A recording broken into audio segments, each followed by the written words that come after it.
U.S. Secret Service special agents in charge from personal detail paying final respects now to President George H.W. Bush. The former president lying in state at the Capitol Rotunda. After lawmakers, President Trump, the First Lady, did the same yesterday. You're watching Outnumbered. I'm Harris Faulkner. Here today, host of Kennedy on the Fox Business Network, Kennedy herself.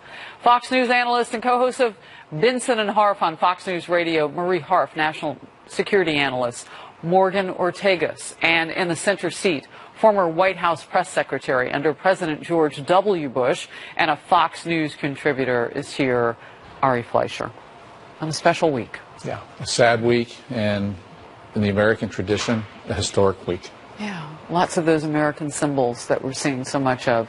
We'll continue our coverage with you along this hour. Thank you. President Trump expected to meet with the Bush family this afternoon. The president tweeted this morning, looking forward to being with the wonderful Bush family at Blair House today. The former First Lady will be coming over to the White House this morning to be given a tour of the Christmas decorations by Melania. The elegance and precision of the last 2 days have been remarkable. Yesterday, the President and First Lady visited the late President's flag-draped casket. The President saluted President Bush as the First Lady placed her hand on her heart. Meanwhile, President George H.W. Bush's son, President George W. Bush, and his wife Laura also at that ceremony. Top lawmakers at the ceremony included, and he spoke as well, Vice President Mike Pence, Senate Majority Leader Mitch McConnell, House Majority Leader Paul Ryan. Here are Ryan and Pence on Bush 41's legacy. Throughout his life of service, President Bush personified grace. He reached the heights of power with uncommon humility. He made monumental contributions to freedom with a fundamental decency that resonates across generations. For in all of his 94 years, President Bush never lost his love of adventure, and he never failed to answer the call to serve his country. So you've seen the Vice President there with a little bit of that. The President and First Lady then came about an hour later after that. Peter Ducey is live on Capitol Hill with more. Peter?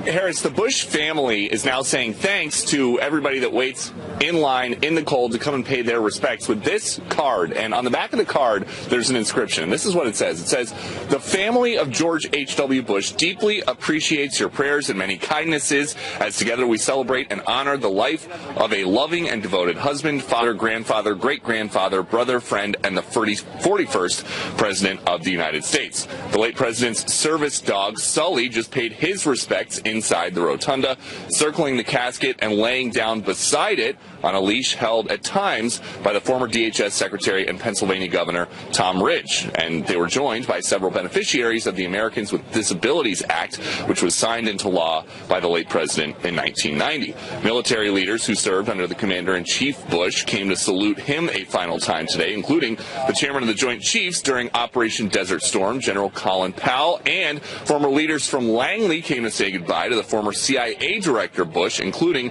John Brennan and Gina Haspel, who stayed to brief lawmakers on a separate issue. The Bush family is staying at Blair House, normally reserved just for visiting heads of state. That is where President Trump is going to go to spend time with the family later on today. We were just inside, and there are lines of mourners, hundreds if not thousands of people long, that are snaking around in all these basement hallways, and you can see that those lines now do stretch outside onto First Street, which is closed until the president leaves. Harris? I think it was like 9. Peter Ducey, thank you very much. As we continue our coverage, I know you worked for George W. Bush. When you visit the library in Dallas, though, there's so much dedicated to his dad. He was so much a part of his life. Well, and I was there so often when President Bush would speak to his father, and sometimes his father would stop by the White House, and he'd swing by our offices, and he'd poke his head in my door to say hi. You know, what I just think of is the love between a father and son, because that's what George W. Bush always talked about. And it was so deep, it was so unconditional, and so touching.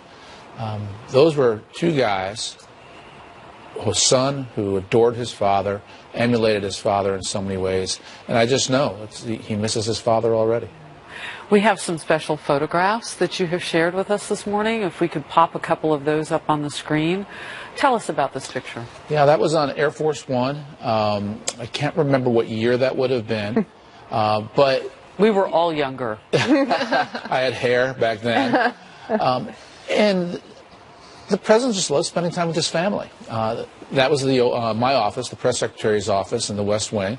And every once in a while, when George H.W. Bush was there visiting his son, he'd just pop in. He'd pop in the offices of senior White House staffers, just basically to give us attaboys. You're doing a great job. Really? I appreciate so much what you're doing. You know, there was really no conversation about the current issues of the day. Mm-hmm. It was really just to come in, put his arm around us, and say, great job. Thank you for what you're doing. In support of his son. Absolutely. You were his staff. Morgan, your thoughts today? Well, today is, this week is a little sad for me because George P. Bush and Jeb Jr., the grandchildren of President George H.W. Bush, are very good friends of mine. And so this week I'm just really feeling for them because we all lost an amazing president and they lost their grandfather. And also I have to say, as it relates to the Navy, the President's service in the Navy, mm-hmm. George P. recruited me into the same Navy Reserve program that he was in. And so for me, I always admired the president, always watched him with my grandfather, and to wear the same uniform as our great president is just a real honor for me today, and I feel very proud to be a part of that tradition. Wow, what a special perspective. Thank you. Kennedy? One of my greatest memories from high school was I was a senator from Oregon at Girls Nation. Wow. And as Marine One landed on the White House lawn, my other 99 fellow senators from across the country got to sing the Star Spangled Banner with the President and First Lady. And it was so incredible. And it's hard to describe that feeling, but, you know, when you're with the President, and you hear Hail to the Chief and then the national anthem, you have such a sense of safety married with patriotism. And it was such a beautiful moment, and he was so gracious to all of us. And I also met him in 1996 on Bob Dole's tour. Uh-huh. And someone said, this is Kennedy, she's a Republican from MTV. And he leaned in and said, must be lonely at that outfit. Because he, you know, on some level, he must have felt that part of his undoing in 1992 was that interview with Tabitha Soren. Oh, interesting. It's also been interesting this morning to see the groups of people from throughout his life that have come to visit. So former CIA directors, people that were involved with the passing of the Americans with Disabilities Act and who benefited from it. Today we're going to see people from the Points of Light charity. We're going to see people throughout the day that form this tapestry of his life, and I think that's fascinating. I'm also looking forward to seeing the eulogies tomorrow. Of course, former President George W. Bush, John Meacham, who wrote his biography, the former Prime Minister of Canada, and I think we're going to see some really interesting stories that maybe we didn't know about him, and it will be fascinating to watch that unfold tomorrow morning. You know, as you mentioned those people, there was a little bit of attention on Lyndon Johnson's daughter as she arrived last night. She was in tears. Mm-hmm. And you know, you talk about the reaching across political aisle and those people that have gone to pay their respects. I was very touched by that. I thought that was very special. All right, new reports that Robert Mueller may be close to wrapping up his Russia investigation. Yahoo News, citing sources close to the matter, that the special counsel's legal team is, quote, tying up loose ends. This as Robert Mueller is set to file legal memos on 3 defendants, Michael Flynn, Paul Manafort, Michael Cohen. The details on Flynn expected today. One Republican sitting in on the House Judiciary Committee, or sitting on that committee, responding to these reports, saying this seems like a good time for Mueller to wrap it up. At this point in time, if Mueller wants to finish it up, that's what he needs to do. He's been going a long time. The president said there's no collusion. Mueller's got nothing except commitments on perjury and other things that are outside of this. I think what we're going to find is the political report is going to come out. He's going to do that in the way we're going to see this come to an end. And Kennedy, Fox News senior judicial analyst Judge Andrew Napolitano says there's no way Mueller ends this investigation quickly. Well, it certainly feels like there's a lot left to do. Let's watch. They have a lot of indictments that they have to try. They have suggested they're going to indict Paul Manafort for lying to FBI agents as part of his plea deal, and those issues have to be tried. And the most important thing that Bob Mueller said a half dozen times in public, and God knows how many times in private, that he wants to do, he hasn't done. An interview with the president. All right, so will he interview the president in person? Do you think that that will be the final moment for Robert Mueller? Is everything else tied up? No, I don't think that Robert Mueller is going to ask for that. I think when he asked for the written documents, he was going to accept the written documents. I think if he were to say he has to have a personal interview, it would be brand new territory in this probe. Beyond that, none of us know anything. Robert Mueller knows what he wants to know, and we just have to wait. And you're nodding your head in agreement, Marie Harf. Yeah, and I actually am not sure that we know whether he'll ask for an in-person interview. I think you're right that that's where it's heading. But if there are things in the president's written responses that, for example, are contradicted by other testimony, by other evidence Robert Mueller has, he may ask for follow-ups, he may ask for more information. Mueller has gotten 30 indictments or guilty pleas up until this point. Those are not insignificant. The Flynn sentencing memo, I think, will give us a lot of information about what he was doing, working with the Russians. I don't know what that information will be, but I think we'll get a lot from that. Mueller is rolling out, the Manafort documents, the Flynn documents, the Cohen deal. I think we're going to see a build-up to more information, but I'm not sure this is over soon. You bring up the sentencing memos, and these could reveal a lot about the scope of the investigation and where it's headed and when it will wrap up. The big question now is whether or not those will be given under seal.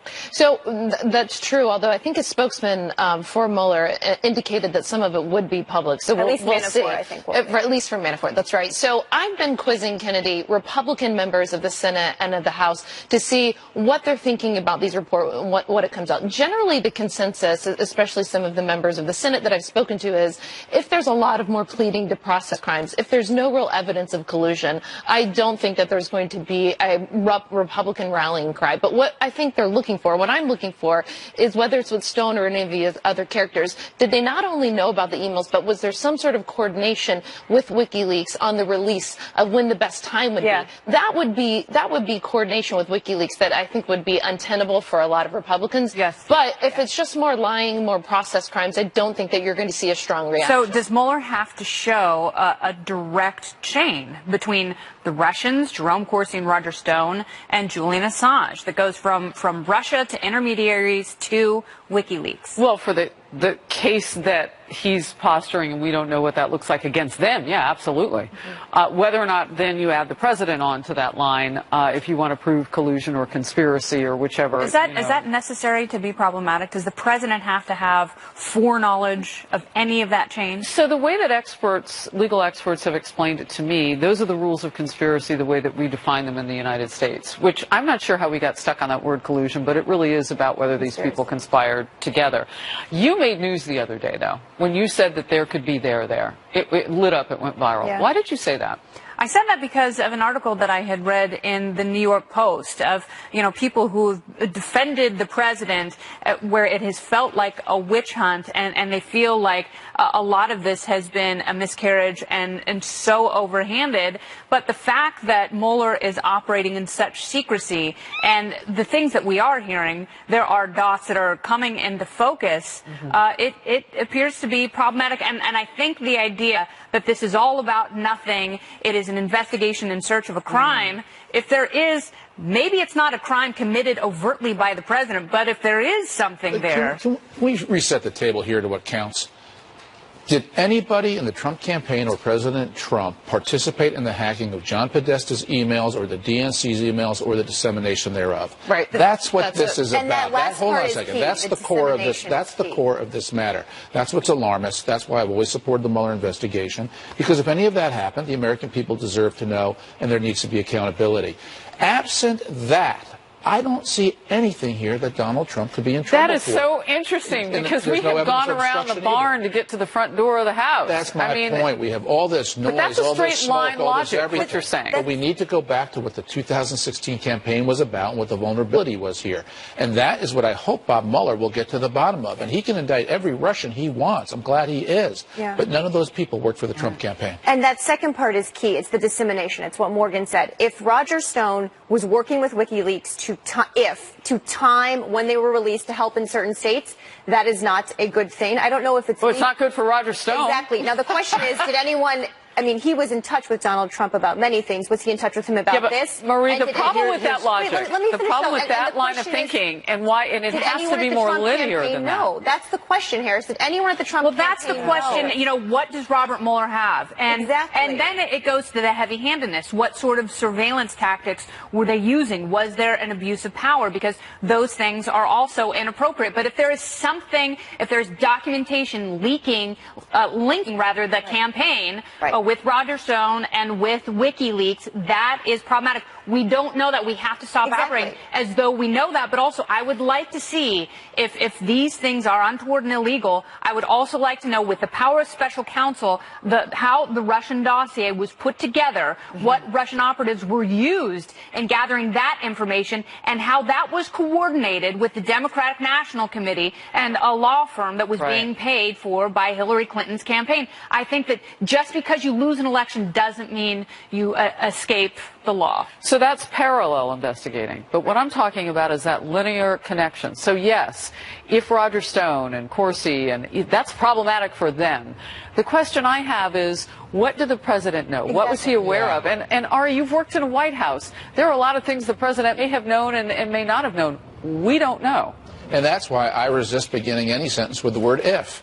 Because I think it's terribly unfair to do to somebody who might be entirely innocent. Right. And that's why you have a prosecutor. A prosecutor should be allowed to look into these matters. By the way, he's not talking. Power, and he shouldn't talk. He's not talking, to his credit. Right. And then make his report, and then we can reach conclusions. Is there due process here? Until then, it is so unfair to everybody involved, including the president, for people to leap into these conclusions. And he should stop tweeting about it, because he is also part of the national conversation. Hold on. If you are on the, if you're on the receiving end, if you're on the receiving end of an investigation and you know you did nothing wrong, it is human nature. It is natural to say, I didn't do it. Why are you guys keep doing the things? And we keep in mind bad legal and political strategy, though. It's bad legal and political strategy. But it's also what innocent people would do. But we're forgetting that President Clinton was impeached for obstruction of justice, and the witness tampering that happened in the 1990s that he was impeached for went well beyond tweeting.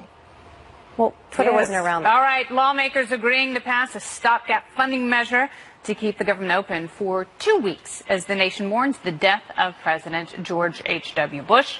Whether the delay will make any difference or if Americans will get a partial shutdown for Christmas. Plus, CIA Director Gina Haspel briefing Senate leaders on what her agency found about the murder of columnist Jamal Khashoggi. It comes after Haspel did not attend the full Senate briefing last week. Some lawmakers say they are still being left out of the loop whether new action against Saudi Arabia is needed. We'll debate next. There's yet another briefing, and I'm being excluded from that. So really, this is the deep state at work, that your representatives don't know what is going on in the intelligence agencies. Breaking news now at the National Republican Congressional Committee. They have been hacked, and the NRCC, through their spokesperson, is saying that they can confirm that the NRCC was the victim of a cyber intrusion by an unknown entity. The cybersecurity of the committee's data is paramount, and upon learning of the intrusion, the NRCC immediately launched an internal investigation and notified the FBI, which is now also investigating the matter. To protect the integrity of that investigation, the NRCC will offer no further comment on the incident. So this is a high-level hacking for the Republican Congressional Committee. We'll keep you apprised as new details come in on this, as they learn potentially who did it. Meanwhile, CIA Director Gina Haspel is on Capitol Hill right now. It started about 35 or so minutes ago. She is expected to pay respects first to President George H.W. Bush. That has happened. You see her there, who served as a CIA director before his presidency. Haspel later would then be briefing some Senate leaders on the murder of the Washington Post columnist Jamal Khashoggi. We're told that's what's happening now. The CIA concluded, as you know, that the Saudi crown prince was responsible for the death of Khashoggi. The director's absence from a full Senate briefing last week, which we covered right here on Outnumbered, led to a strong rebuke by some lawmakers. The Senate voted the same day to advance a measure which would cut U.S. military support for the Saudi-led war in Yemen. Senate Majority Leader Mitch McConnell agrees the U.S. should respond to Saudi Arabia, but argues against action that could ruin our relationship with a very important ally. Watch it. What is the appropriate response to what obviously happened? The administration's struggling with it. We're struggling with it. No response is certainly not appropriate. Looking the other way is not appropriate. But a complete fracture with Saudi Arabia, in my view, is not in our best interest long term. Meanwhile, Senator Rand Paul on Fox News earlier says he has yet to see the intelligence the CIA used in its findings.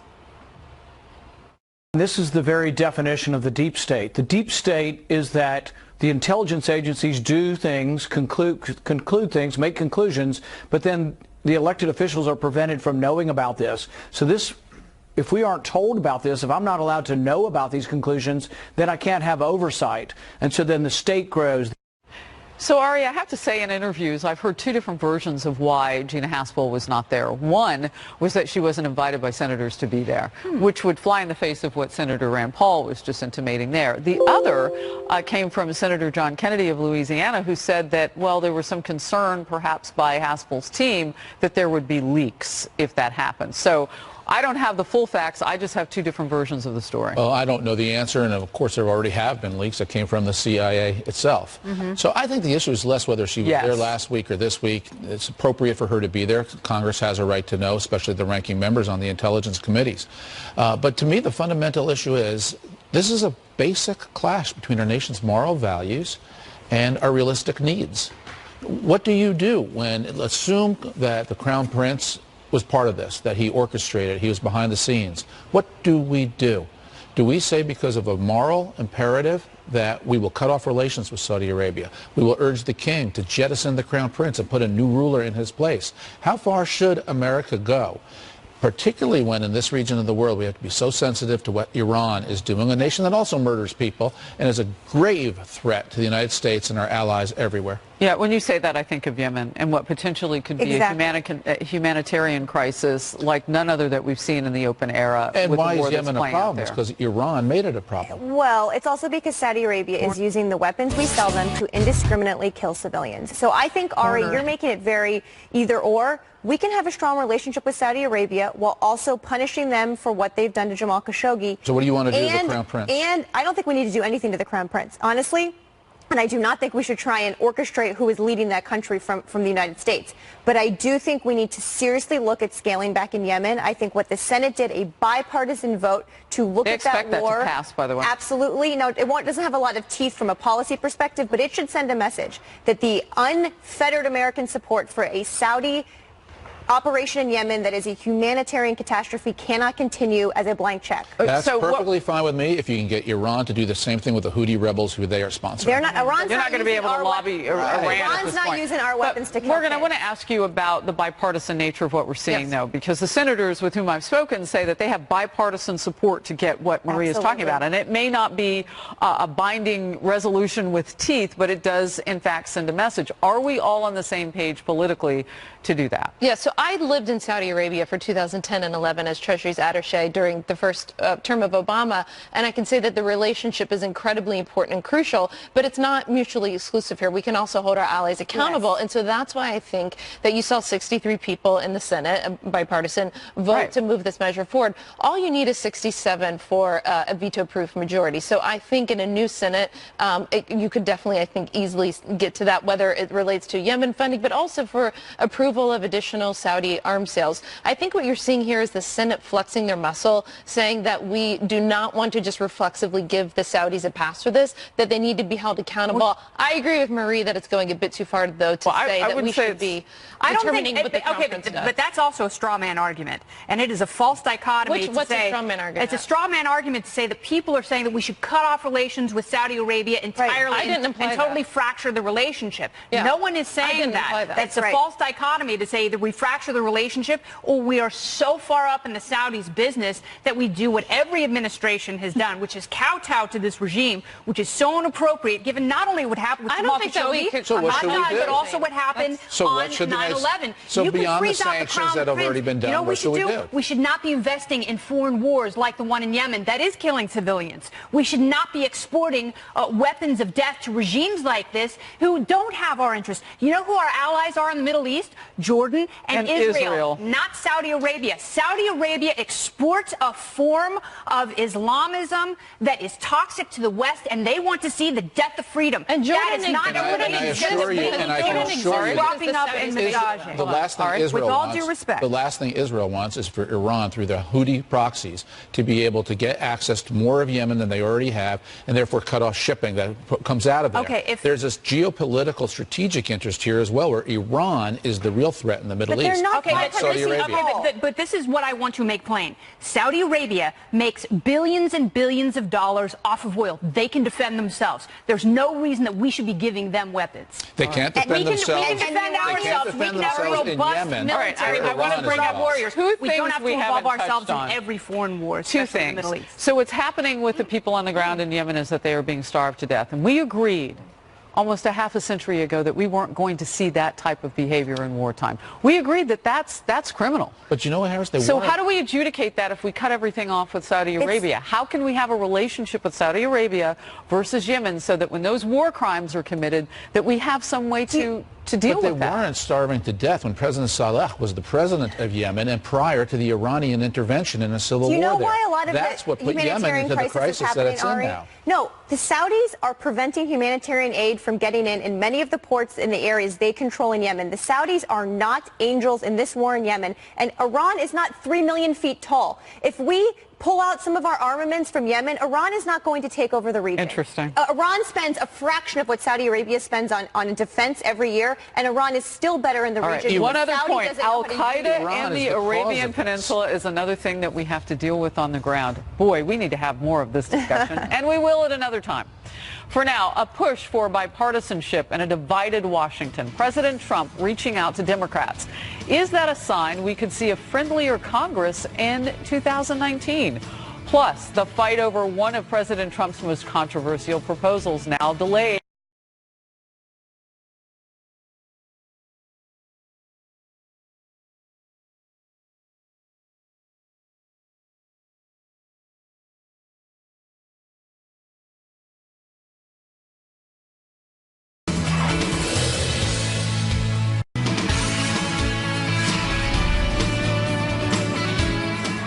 Congress planning to pass a 2-week stopgap spending bill, avoiding a potential partial government shutdown this Friday.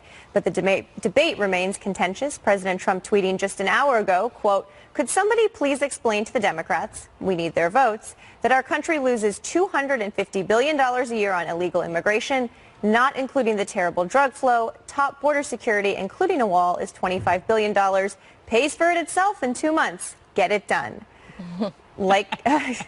Sorry, there's some laughter here on the couch at that. Some Democrats, like Senator Elizabeth Warren, are opposed to any compromise on the wall. Watch. I don't support a wall. I believe in border security. I think a wall is not a smart way to make us safer. But let's be clear. Right now, the Republicans are in control of the House, in control of the Senate, in control of the White House. They need to put together a budget to keep the government open. Over in the House, some Republicans say internal politics are keeping Democratic leaders from cutting a deal.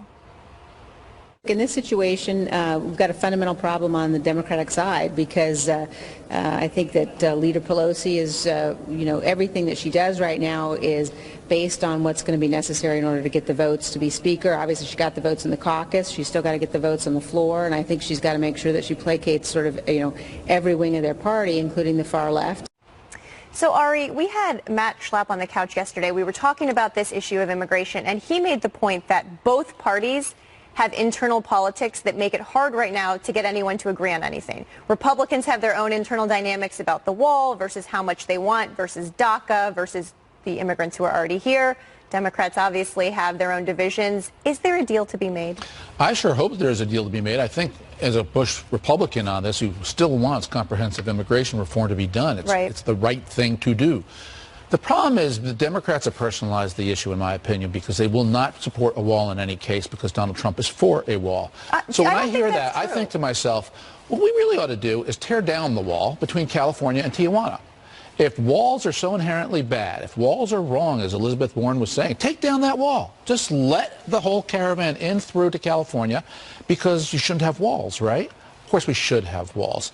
Now, we don't need a 2,200-mile wall, but we need a wall wherever Border Patrol says a wall makes sense. The Democrats should give him a wall. He should give DACA, as well as many others who have been in this country for a long period of time. So, Kennedy, there are some Democrats who say they will support some border funding for the wall in exchange for DACA.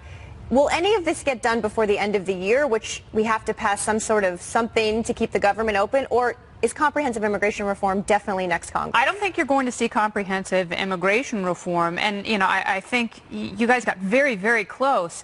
But here you have such division and resistance, and the wall is a symbol for both sides. Not necessarily both parties, because there are people in each party who go different ways on this, and there are chasms in both parties. I agree that a 2,200-mile wall, it doesn't make sense. You're going to run into a lot of eminent domain issues. That's going to get tied up in the courts.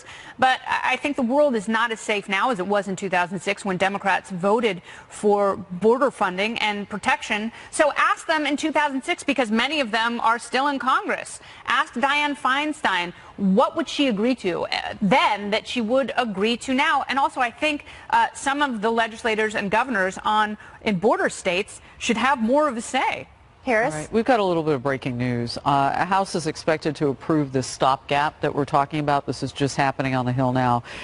It will be a 2-week spending bill to avoid a partial shutdown by unanimous consent. That's expected to happen in the House on Thursday. And then we expect to see the Senate to follow suit shortly thereafter. That's significant because Democrats have been pushing for 1 week. Right, which would put us so much more shy of the Christmas holiday season. And then I was reading this morning how bitter this fight is expected to be. By the way, we have proven as a country via our government that they don't do big things well. So why can't we piecemeal this? Why can't we do the wall system, which is what you're talking about? Right, because you can't build, and even the president has called it that, you can't put a structure in every place.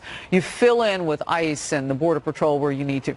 We could trade that for DACA. I thought, as you said, we were close to doing that. They had quite a few votes to get that done, even among the Democrats. So let's do this piecemeal. Let's get done what we can do. The American people just want to see some box checking now on an issue that we ought to be able to figure out. But will Democrats hand that kind of a win to the president? If they get well, DACA, if it's not, if it's not complete. I mean, I just don't think, you know, that you can get complete reform on immigration in 2 weeks when you haven't done it in decades.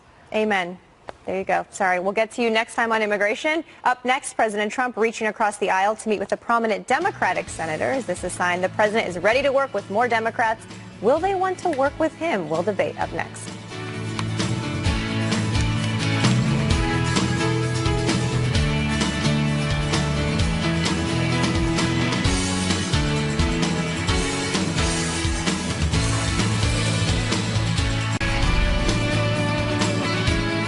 Welcome back. President Trump hosting West Virginia Senator Joe Manchin at the White House yesterday. A Manchin aide saying the senator stressed the need for bipartisanship and pushed the president's support for a comprehensive immigration package. Meanwhile, many House Democrats have begun outlining their planned investigations of the president. However, 46 incoming freshman Democrats don't believe presidential probes should be their top priority. In a letter to their leadership team, they write, quote, while we have a duty to exercise oversight over the executive branch, particularly when the administration crosses legal lines or contravenes American values, we must prioritize action on topics such as the cost of health care and prescription drugs, our crumbling infrastructure, immigration, gun safety, the environment, and criminal justice reform. It's a very interesting list because these 46 people appear to be forward-looking, and they want to stay in leadership for a while. They want to maintain the majority for a while, and they know that these investigations are really a losing battle. The interesting thing, several of the items, a majority of the items on their list, they can reach a consensus with this president. What do you think they should tackle? Well, what I find so fascinating here is at the same time that story broke about the letter from the Democrats saying legislate, don't impeach, I saw a story break at the same moment talking about how many Democrats are dying to get on the Judiciary Committee so they can be part of impeachment. So I think the Democrats are going through the obvious splits. They know their job is to legislate, but they would love to get rid of Donald Trump, and if they can impeach him, they want to impeach him. So they're hoping for the crimes, and also to impeach Brett Kavanaugh, and also to impeach Acting Attorney General Whitaker. Those strains in the Democrat Party, particularly as they get pronounced through the primary presidential candidates, are really going to put a rift into the Democrats. Yeah. All right. So what do they do? Do these 46 members, do they have a shot at really crafting the party and the agenda going forward? I mean, I hope so, because I do think that if we have members of Congress that are actually pushing to get something done, that's a positive thing. And so we'll see. You know, it's interesting. President Trump and Nancy Pelosi have this kind of weird relationship. I mean, the two of them, he doesn't really ever go after her, you know, personally, the way he does other members of Congress. They've known each other for a long time. I believe he donated to her. So I think that she's really the linchpin, and if Congress can get anything done. And we'll see. We're just talking about the budget process. I mean, here we are right before Christmas, and we're not getting that done. So we'll see if they turn a corner in the new year. Marie? Yeah, I think that Democrats can do both. They can legislate and investigate. Please don't say walk and chew gum at the same time. I didn't. Am I not allowed to say that anymore? Oh, okay. My gosh, every Democrat says. I think we can do both things at the same time. Oh, there it is. What is the more important thing to do? Let's pretend you can't do both at the same time and you have limited resources and patience from the electorate. I think, well, for the electorate, I think legislation is the most important thing. Things that tangibly impact people's lives, prescription drugs, criminal justice reform, infrastructure, absolutely. A lot of this depends on Mueller. And if that investigation comes back and has clearly impeachable offenses in it, then I don't think it's a fringe left idea to investigate more. I think it's moved into the mainstream. That's the big question mark. Harris, put a button on it. Well, I just, you know, politicians didn't put Donald Trump in the White House. Politicians didn't put certain agenda items in the forefront, like immigration. People did. So when Democrats really attack and when they go after with investigations, they've got to keep in mind that the American people have decided that until you show evidence, they want things to get done. And do you lose votes as Democrats because you go deaf to that? Well, I hope progressives are listening, but perhaps they have a different take on arithmetic. Alexandria Ocasio-Cortez's math misfire on how to pay for Medicare for all. Well, even some on the left say her numbers are way off base. Say it isn't so. That's next.